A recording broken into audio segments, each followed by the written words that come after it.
ಎಲ್ರಿಗೂ ನಮಸ್ತೆ. Welcome to my YouTube channel. ಇವತ್ತಿನ ವಿಡಿಯೋದಲ್ಲಿ ಒಂದು ಹೆಲ್ದಿ ಆಗಿರುವಂತಹ ರೆಸಿಪಿನ ಶೇರ್ ಮಾಡ್ತಾ ಇದ್ದೀನಿ.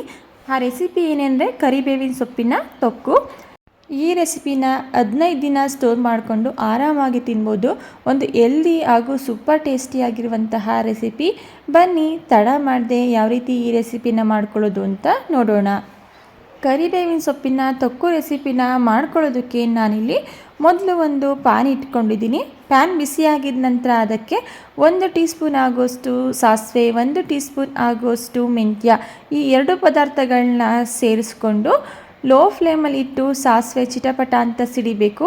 ಹಾಗೆ ನಾವಿಲ್ಲಿ ಸೇರಿಸಿರುವಂತಹ ಮೆಂತ್ಯ ಕಲರ್ ಚೇಂಜ್ ಆಗಬೇಕು, ಅಲ್ಲಿವರೆಗೂ ಇದನ್ನು ಮಿಕ್ಸ್ ಮಾಡ್ಕೊಳ್ತಾ ಚೆನ್ನಾಗಿ ಫ್ರೈ ಮಾಡ್ಕೊಳ್ಳೋಣ. ಈಗ ಇದು ಆಗಿದೆ, ನೀವಿಲ್ಲಿ ನೋಡ್ತಾ ಇರ್ಬೋದು ಮೆಂತ್ಯ ಕಲರ್ ಕೂಡ ಚೇಂಜ್ ಆಗಿದೆ. ಇಷ್ಟಾದರೆ ಸಾಕು. ಈಗ ಇದನ್ನು ನಾನಿಲ್ಲಿ ಒಂದು ಚಿಕ್ಕ ಮಿಕ್ಸರ್ ಜಾರ್ಗೆ ಟ್ರಾನ್ಸ್ಫರ್ ಮಾಡಿಕೊಂಡು ಕಂಪ್ಲೀಟಾಗಿ ಇದನ್ನು ತಣ್ಣಗಾಗಲಿಕ್ಕೆ ಬಿಡ್ತಾ ಇದ್ದೀನಿ. ನಂತರ ನಾನಿಲ್ಲಿ ಒಂದು ಪ್ಲೇಟ್ನಲ್ಲಿ ಈ ರೀತಿ ಫ್ರೆಶ್ ಆಗಿರುವಂತಹ ಕರಿಬೇವಿನ ಸೊಪ್ಪನ್ನು ಬಿಡಿಸಿ ವಾಶ್ ಮಾಡಿ ಇಟ್ಕೊಂಡಿದ್ದೀನಿ. ಕರಿಬೇವಿನ ಸೊಪ್ಪು ಕಂಪ್ಲೀಟಾಗಿ ಡ್ರೈ ಆಗಿರಬೇಕು, ಯಾವುದೇ ರೀತಿಯ ತೇವಾಂಶ ಇರಬಾರ್ದು. ನೆಕ್ಸ್ಟ್ ನಾನಿಲ್ಲಿ ಒಂದು ಪ್ಯಾನ್ಗೆ 1 ಟೇಬಲ್ ಸ್ಪೂನ್ ಆಗುವಷ್ಟು ಎಣ್ಣೆನ ಸೇರಿಸ್ಕೊಳ್ತಾ ಇದ್ದೀನಿ. ಎಣ್ಣೆ ಬಿಸಿಯಾಗಿದ ನಂತರ ನಾವು ಬಿಡಿಸಿಟ್ಕೊಂಡಿರುವಂತಹ ಕರಿಬೇವಿನ ಸೊಪ್ಪೇನಿದೆ, ಕರಿಬೇವಿನ ಸೊಪ್ಪನ್ನು ಸೇರಿಸಿ ಮೀಡಿಯಮ್ ಫ್ಲೇಮಲ್ಲಿಟ್ಟು ಕಂಪ್ಲೀಟಾಗಿ ಕರಿಬೇವಿನ ಸೊಪ್ಪು ಡ್ರೈ ಆಗಬೇಕು, ಅಲ್ಲಿವರೆಗೂ ಇದನ್ನು ಮಿಕ್ಸ್ ಮಾಡ್ಕೊಳ್ತಾ ಚೆನ್ನಾಗಿ ಫ್ರೈ ಮಾಡ್ಕೊಳ್ಳೋಣ. ಈಗ ನೀವು ಇಲ್ಲಿ ನೋಡ್ತಾ ಇರ್ಬೋದು ಕರಿಬೇವಿನ ಸೊಪ್ಪು ಕೂಡ ಕಂಪ್ಲೀಟಾಗಿ ಕ್ರಿಸ್ಪಿಯಾಗಿ ಫ್ರೈ ಆಗಿದೆ.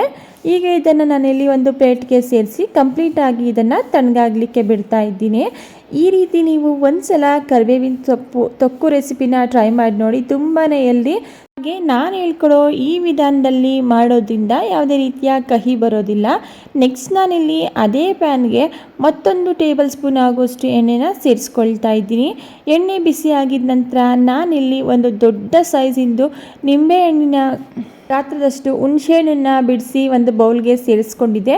ಅದನ್ನು ನಾನಿಲ್ಲಿ ಪಲ್ಪ್ ಸಮೇತ ಹಾಗೆ ಪ್ಯಾನ್ಗೆ ಸೇರಿಸ್ಕೊಳ್ತಾ ಇದ್ದೀನಿ. ಈ ಹುಣಸೆಹಣ್ಣಿನ ರಸನ ಸೇರಿಸಿದ ನಂತರ ಕಂಪ್ಲೀಟಾಗಿ ಹುಣಸೆಹಣ್ಣಲ್ಲಿರುವಂತಹ ನೀರೆಲ್ಲ ಡ್ರೈ ಆಗಬೇಕು, ಅಲ್ಲಿವರೆಗೂ ಇದನ್ನು ಮಿಕ್ಸ್ ಮಾಡ್ಕೊಳ್ತಾ ಇದನ್ನು ಫ್ರೈ ಮಾಡ್ಕೋಬೇಕಾಗುತ್ತೆ. ಹುಣಸೆಹಣ್ಣಿನ ರಸದಲ್ಲಿರುವಂತಹ ನೀರೆಲ್ಲ ಡ್ರೈ ಆಗಿ ಇದು ಗಟ್ಟಿ ಆಗಬೇಕು, ಹಾಗೆ ಆಯಿಲ್ ರಿಲೀಸ್ ಆಗಬೇಕು, ಅಲ್ಲಿವರೆಗೂ ಇದನ್ನು ಮಿಕ್ಸ್ ಮಾಡ್ಕೊಳ್ತಾ ಫ್ರೈ ಮಾಡ್ಕೊಂಡಿದ್ದೀನಿ. ನೀವಿಲ್ಲಿ ನೋಡ್ತಾ ಇರ್ಬೋದು ಆಯಿಲ್ ಕೂಡ ಕಂಪ್ಲೀಟಾಗಿ ರಿಲೀಸ್ ಆಗ್ತಾ ಇದೆ. ಈಗ ಗ್ಯಾಸ್ ಸ್ಟವ್ನ ಆಫ್ ಮಾಡಿಕೊಂಡು ಇದನ್ನು ಕಂಪ್ಲೀಟಾಗಿ ತಣ್ಣಗಾಗಲಿಕ್ಕೆ ಬಿಡೋಣ. ನೆಕ್ಸ್ಟ್ ನಾನಿಲ್ಲಿ ಮಿಕ್ಸರ್ ಜಾರ್ಗೆ ಸೇರಿಸಿಟ್ಕೊಂಡಿರುವಂತಹ ಮೆಂತ್ಯ ಹಾಗೂ ಸಾಸಿವೆನ ಈ ರೀತಿ ಸಣ್ಣದಾಗಿ ನಾನು ಪೌಡರ್ ಮಾಡ್ಕೊಂಬಂದಿದ್ದೀನಿ. ನಿಮಗೆ ಎಷ್ಟು ಸಣ್ಣದಾಗಿ ಪೌಡರ್ ಮಾಡಲಿಕ್ಕೆ ಸಾಧ್ಯನೋ ಅಷ್ಟು ಸಣ್ಣದಾಗಿ ಅದನ್ನು ಪೌಡರ್ ಮಾಡ್ಕೋಬೇಕಾಗುತ್ತೆ. ನಂತರ ನಾನಿಲ್ಲಿ ಇನ್ನೊಂದು ಮಿಕ್ಸರ್ ಜಾರ್ಗೆ ನಾವು ಫ್ರೈ ಮಾಡಿ ಇಟ್ಕೊಂಡಿರುವಂತಹ ಕರಿಬೇವಿನ ಸೊಪ್ಪು ಹಾಗೆ ನಾವು ಗ್ರೈಂಡ್ ಮಾಡಿ ಇಟ್ಕೊಂಡಿರುವಂತಹ ಮೆಂತ್ಯ ಹಾಗೂ ಸಾಸಿವೆ ಪೌಡರ್, ಬೇಯಿಸಿಟ್ಕೊಂಡಿರುವಂತಹ ಹುಣಸೆಹಣ್ಣಿನ ರಸ, ಇಷ್ಟು ಪದಾರ್ಥಗಳನ್ನ ಸೇರಿಸ್ಕೊಂಡು ನಾನಿಲ್ಲಿ ಇದಕ್ಕೆ 1 ಟೀ ಸ್ಪೂನ್ ಆಗುವಷ್ಟು ಚಿಲ್ಲಿ ಪೌಡರ್ನ ಸೇರಿಸ್ಕೊಳ್ತಾ ಇದ್ದೀನಿ. ನೀವು ನಿಮ್ಮ ಖಾರ ನೋಡಿಕೊಂಡು ಚಿಲ್ಲಿ ಪೌಡರ್ನ ಸೇರಿಸ್ಕೊಳ್ಳಿ. ನಂತರ ಇದಕ್ಕೆ 1 ಟೀ ಸ್ಪೂನ್ ಆಗುವಷ್ಟು ಧನಿಯಾ ಪೌಡರ್, ಅರ್ಧ ಟೀ ಸ್ಪೂನ್ ಆಗುವಷ್ಟು ಗರಂ ಮಸಾಲ, ಸ್ವಲ್ಪ ಅರಿಶಿಣದ ಪುಡಿ, ಇಷ್ಟು ಪದಾರ್ಥಗಳನ್ನ ಸೇರಿಸಿ ನಿಮಗೆ ನೀರಿನ ಅವಶ್ಯಕತೆ ಇತ್ತು ಅಂತೇಳಿದ್ರೆ ಸ್ವಲ್ಪ ನೀರನ್ನು ಸೇರಿಸಿ ಇದನ್ನು ನೈಸಾಗಿ ಗ್ರೈಂಡ್ ಮಾಡ್ಕೊಳ್ಳಿ. ಸ್ವಲ್ಪ ಕ್ರಾಸ್ ಆಗಿದ್ರೂ ಪರವಾಗಿಲ್ಲ.